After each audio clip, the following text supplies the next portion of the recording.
Les hommages à la longue dame brune se multiplient alors que l'on commémore les 20 ans de la disparition de Barbara. Livres, films, expositions. Il y a eu l'interprétation poétique de Jeanne Balibar sous la direction de Mathieu Amalric. Il y aura dans quelques jours une reprise du magnifique spectacle de Gérard Depardieu, sans oublier l'exposition qui retrace à la Philharmonie l'histoire de cette petite fille juive à l'enfance meurtrie, devenue l'icône de la chanson française.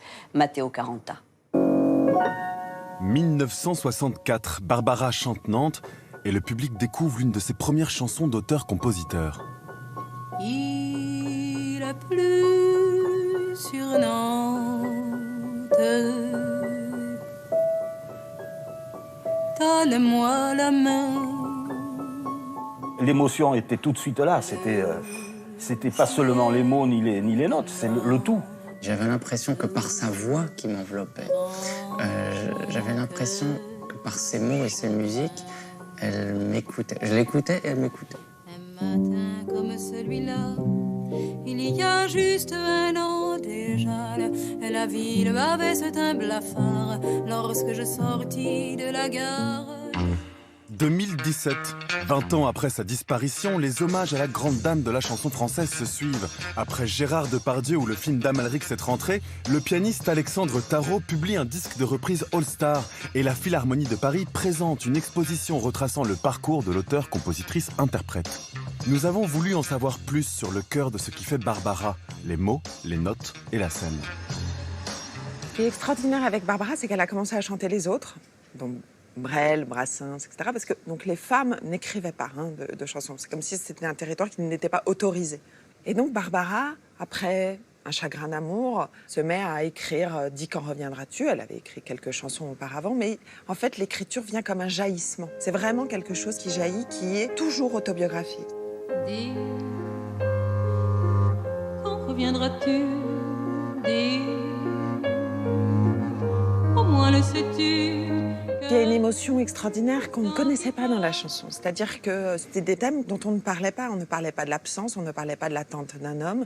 Et puis, tous les mots féminins sur la chanson. Et ça, c'est quelque chose de très, très symbolique de Barbara. Ces chansons, qu'elle appelle ses petits zinzins, Barbara les compose sur le coin d'un piano, à l'instinct, sans architecture musicale précise. Si la photo est bonne, juste en 2e colonne. Elle travaillait beaucoup, mais ses musiques, ce sont des musiques d'une autodidacte, avec des maladresses. Si on prend des cours d'harmonie au conservatoire, on verra que ça rentre pas dans un cadre traditionnel. Elle pianote, elle pianote, elle pianote, elle pianote, elle pianote, jusqu'à trouver la mélodie. Et puis elle a toutes ses bandes, elle les écoute inlassablement, elle recommence avec son piano. Plus tard, avec ses musiciens, elle emploiera quelques termes comme, je sais pas, mets-moi du bleu sur cette mélodie, des choses qui, en fait, quand on écoute les chansons de Barbara, on comprend ce qu'elle veut dire. Elle expliquait de manière très poétique la musique qu'elle souhaitait avoir sur ses chansons. Bonjour, je suis la dame brune, je t'ai trouvé, fais-moi place au creux de ton lit, je serai bien. Elle était surtout douée dans la création, Barbara, avec tous ces changements de tonalité qui sont là sans arrêt, et qui font le charme de ses chansons d'ailleurs. Et ça, c'est extrêmement difficile parce qu'elle passe d'une tonalité à une autre, elle se promène là-dedans comme dans son jardin, elle se promenait, c'était pareil. Le piano, chez elle, c'est un bouclier, en même temps un espace gigantesque. Le piano, c'est un océan. Et c'était aussi... pour elle, le lien, l'un de ses liens avec ses auditeurs. Avec la sortie de l'Aigle Noir, Barbara devient une légende et attire les foules et les photographes à ses concerts. Barbara s'est servie de l'espace de la scène pour s'épanouir, pour se trouver, pour se construire et aussi pour aller vers nous. Imaginez-vous d'être pratiquement 300 jours par an sur scène. Ça veut dire que chaque soir, elle doit retrouver et faire retrouver à son public cette espèce de magie extraordinaire.